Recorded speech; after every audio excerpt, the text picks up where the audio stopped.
I was sitting at the back of the ballroom when the bride raised her champagne glass and said, "I saved him from that broken woman." People laughed. They actually laughed. Some clinked glasses. Others nodded, smiling like she had just delivered the punchline of the night. I could feel my face flush, not from shame, but from the heat of every buried memory rising to the surface. My stomach turned, but I stayed seated. I didn't cry. I didn't flinch. Then, through the glitter and noise, a waitress stepped forward. She moved slowly, like she was walking through water. She reached the center of the room, right by the head table, and without saying a word, she took off her cap, held it in her hand, and looked directly at the bride. "I'm his daughter," she said, "and I have something to say." The laughter stopped.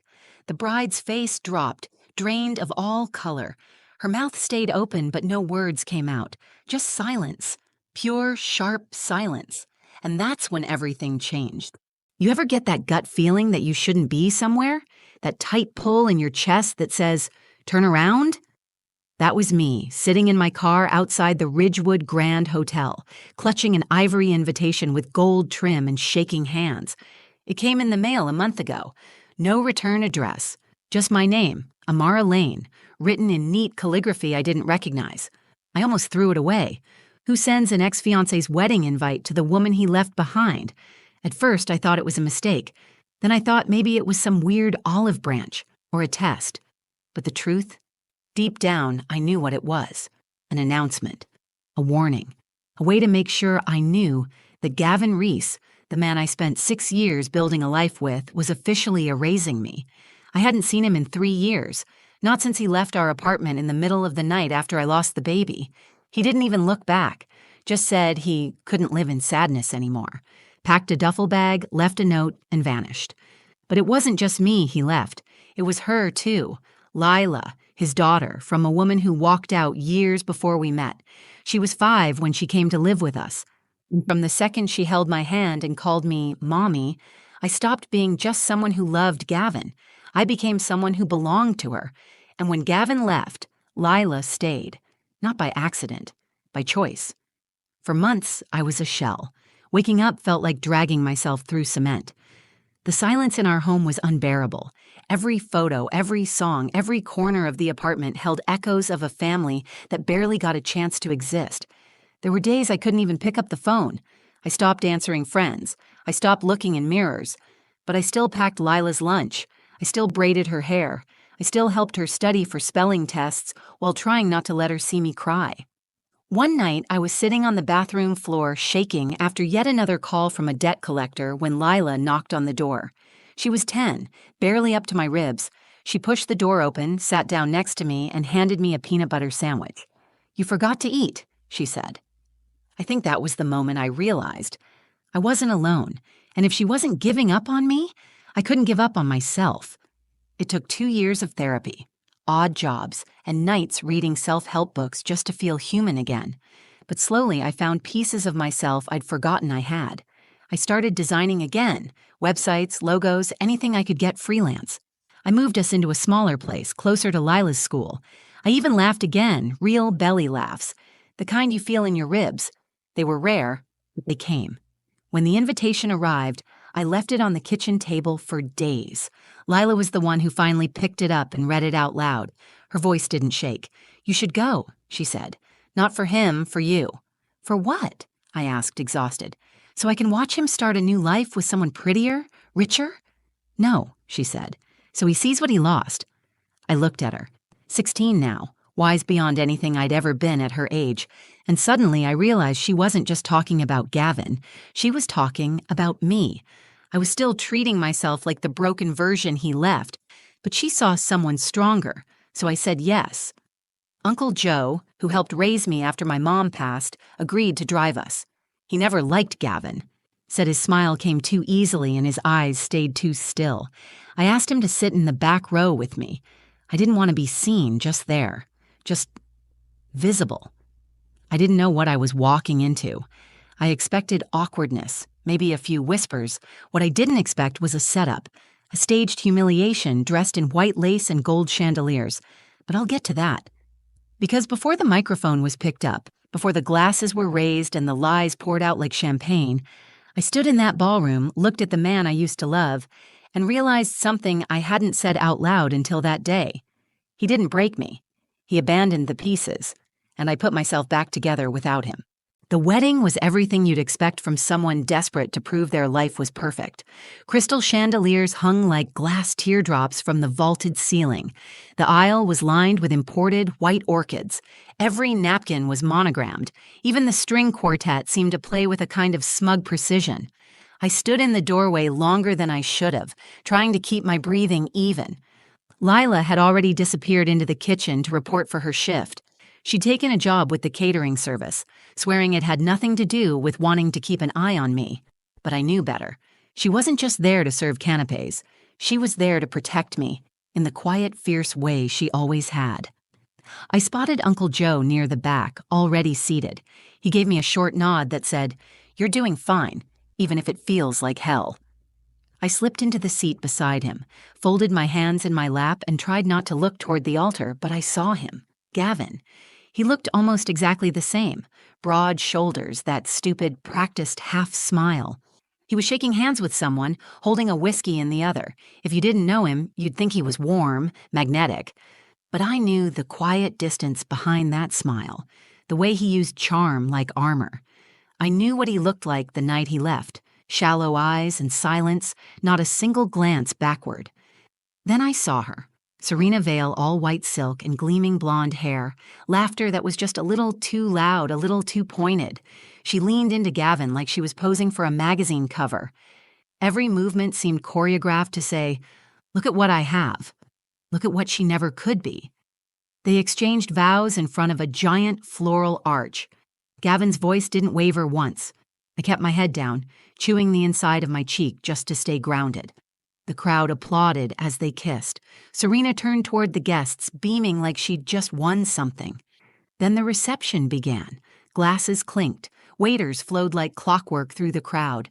People laughed, gossiped, admired each other's dresses. I sat quietly, sipping water, forcing myself to stay present. Lila passed by once with a tray of bruschetta. Our eyes met for a brief second. She winked. "You okay?" Uncle Joe whispered. "Still breathing," I said. Then came the toasts. Best man, maid of honor, a cousin, all the usual stories. How Gavin was a great guy, how Serena had turned him into a better man. I almost managed to tune it out until I heard her voice. "I want to say something." It was Serena, standing at the head table holding a flute of champagne. Her eyes sparkled in the lights, but there was something sharper behind them. She didn't look at Gavin. She looked at the crowd, and then at me. When I met Gavin, he was a good man, but he was hurt, damaged, by someone who didn't know how to love him right, a woman who was too broken to see how lucky she was. I froze. My skin flushed hot and cold at the same time. The words hit me like a slap in a silent room. "She almost ruined him," Serena continued with a laugh so light it made my stomach churn. "But I saved him. I healed him. And today, he's finally where he belongs." Laughter followed. Real laughter. People toasted. Glasses clinked. A few even clapped. Uncle Joe muttered something under his breath. I couldn't move. Every part of me screamed to stand up, to speak, to scream even, but I didn't. I just stared at her. This woman who knew nothing about the nights I held Gavin's hand while he cried about losing custody of Lila. Nothing about the mornings I woke up early to write cover letters for his job search. Nothing about the ultrasound photo I buried in the back of my drawer, the one I never got to frame. She didn't save him. She just arrived after he'd already run. And that's when I noticed the movement near the kitchen. One of the waitresses had stopped walking. She was staring directly at Serena, her jaw tight, fists clenched. It was Lila. She stepped forward, shaking but steady, and began to walk, past the tables, past the clinking glasses, straight toward the mic. I watched her shoulders rise and fall. Then she took off her server's cap, held it in her hand, and said in a voice louder than I'd ever heard from her, "I'm his daughter, and I have something to say." The room fell dead silent, and I knew, in that moment, the night was far from over. "I'm his daughter, and I have something to say." Lila's voice cut through the room like glass on polished marble. Every champagne flute froze mid-air. Every conversation stopped mid-sentence. The silence was thick, confused, electric. People turned in their chairs. Some whispered. Serena's smile twitched, her hand still frozen around her glass. Gavin turned slowly in his seat, staring at the girl in the black apron and white button-up shirt who had just unmasked every lie he'd built this night upon. Lila stood beside the dance floor, her cap clutched tightly in her hands. Her curls had fallen loose from her bun. Her chest rose and fell as if each breath had to be pulled from somewhere deeper. "She's not just the woman you're mocking," she said, her voice cracking at the edges. "She's the woman who raised me." Serena blinked, confused. "Wait, what?" "I'm Gavin's daughter," Lila said again. "From before he met you, from before he ran away, from before he pretended we didn't exist." The air changed. A few people gasped. I saw one of Gavin's cousins slowly lower his phone, like he wasn't sure if he should keep filming. Lila took a step forward. She wasn't reading from a speech. This wasn't planned, but it was truth, and it had weight. "He left when I was 11. Not just my mom. He left me. Didn't call. Didn't write. Just disappeared. And you want to call her broken?" Her eyes flicked to Serena, who looked suddenly very unsure of her footing. "I watched her work 2 jobs so I could have food. I watched her cry in silence so I wouldn't hear. And when people asked me where my father was, I said he was away on business because I didn't want anyone to know he chose not to love us." Someone near the front covered their mouth. A waiter stopped walking, tray hovering mid-air. Gavin finally spoke. His voice was low, cautious. "Lila, not here." "Oh, now you remember my name," Lila snapped, stepping closer. "When I sent you birthday cards, they came back unopened. When I emailed you to say I missed you, you didn't reply. You didn't even block me, you just ignored me. And now you're standing here letting this woman talk about my mom like she's trash?" He looked at me then, and for the first time his expression cracked. I didn't feel pity. I didn't feel revenge. I felt clarity. I wasn't the one who should be ashamed. "She didn't break you," Lila continued, her voice shaking but rising. "You broke yourself, and then you tried to bury us like we didn't exist." Serena looked around, eyes darting for support but found none. She turned back to Gavin. "Is this true?" He didn't answer. He just stared at his daughter like a stranger had walked in wearing his last chance. Lila walked toward me. Every step she took felt like a thunderclap in my chest. She reached for my hand. I stood, my fingers wrapped around hers, and in that small gesture, something inside me that had been dormant began to stir. Not rage, not bitterness, power. "She didn't come here to fight," Lila said, turning back toward the crowd. "She came here because I told her to, because I wanted her to see that she doesn't need to hide anymore." Then she looked straight at Serena, calm, steady. "She doesn't need to be invited into a room to belong in it, and no one gets to rewrite our story to make themselves look better." The room held its breath. Serena's hand trembled around her champagne flute. "This is crazy," she mumbled. She's trying to ruin my wedding." Lila raised her chin. "You ruined it the second you built it on lies." Then she turned and walked away, pulling me with her. The crowd slowly parted. Whispers rose like smoke. No one stopped us. No one dared. Behind me, I heard Gavin call out once, "Lila!" But she didn't even turn. Outside, the air was cool and still. Lila exhaled hard, like she'd been holding in the truth her whole life. She looked up at me, teary-eyed but smiling. "I wasn't going to let her humiliate you," she said. "Not after everything." "You didn't have to do that," I whispered. "Yes," she said. "I did. You saved me. It was time I returned the favor." And in that moment, I realized the strongest love stories aren't always romantic.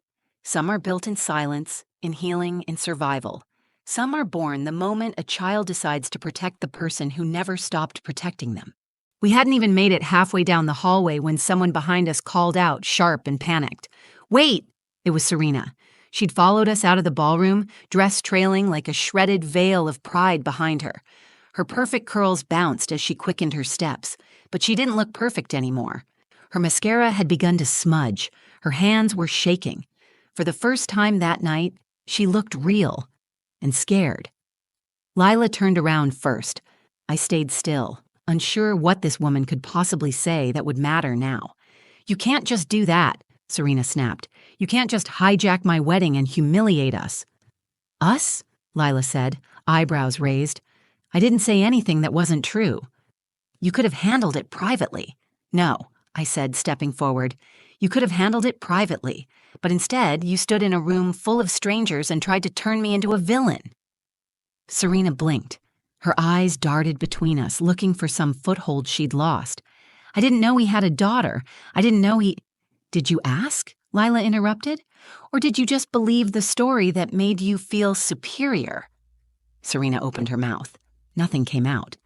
Then Gavin appeared behind her, his jacket unbuttoned, tie hanging loose. His expression was different now, not cold, not composed, just exposed. "Lila," he said, quieter this time, "I never meant for this to happen." She turned to him slowly. "Which part? Me being born? You abandoning me? Or watching someone else raise me while you vanished?" He flinched. "I thought I was protecting you," he mumbled. "You thought disappearing was protection." He looked at me then, the first direct eye contact since we'd arrived. "I was broken, Amara," he said. "You know I was."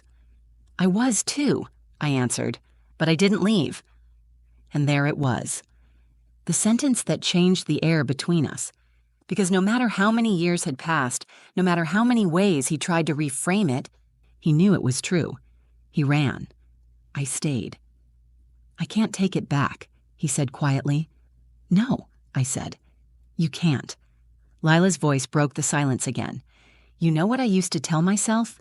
That you were dead. That maybe something happened to you and that's why you didn't come. Because the truth, that you were alive and just didn't care, was worse." Gavin's mouth opened, then closed again. He looked down at the floor, at his feet, at the trail of choices he'd tried to forget. And then something happened I didn't expect. Lila stepped forward. She didn't scream. She didn't run. She just looked him in the eye and said, "I forgive you." He looked up, startled. "Not for you," she said. "For me, because carrying your absence has been exhausting. I'm done." He swallowed hard, nodding once, eyes glassy. "You're incredible, you know that." She smiled, soft and sad. "I know. She made me that way." She pointed to me, and that moment, that simple gesture, was louder than any mic drop. It was the truth laid bare, with no glitter, no whine, no forced smiles. Just a daughter choosing her mother in front of the man who had left them both. Serena stepped back, arms folded. "So what now? You just walk away and pretend you didn't wreck the night?" Lila tilted her head. "You wrecked it the moment you tried to build it on lies." And I added, "If you wanted a perfect story, you should have picked someone with nothing to hide." We walked past them, out into the night. The sky was wide and deep above us, clouds stretched like pulled cotton. It had started to drizzle, but none of us cared. The kind of storm we'd just weathered couldn't be measured in weather. Uncle Joe was waiting by the car. He looked at us, at Gavin still frozen in the entryway, and nodded slowly. "Guess that's what you'd call a mic drop moment." Lila laughed, and I joined her. It wasn't bitter. It wasn't forced. It was real. In that moment, I felt light. Not because anything had been fixed, not because Gavin finally understood what he lost, but because I knew who I was. And Lila knew who she was, and now, so did everyone else. The next morning, the headlines started to spread. Not in the tabloids or newspapers, but in the way these things move now.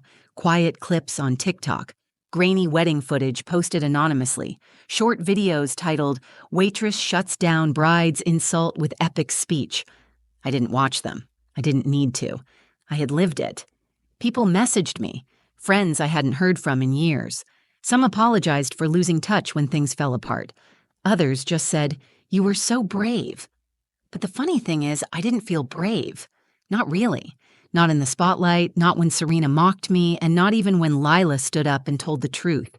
I felt like someone who had finally stopped trying to disappear. Gavin never followed up. No phone call, no apology, no last-ditch effort to explain himself.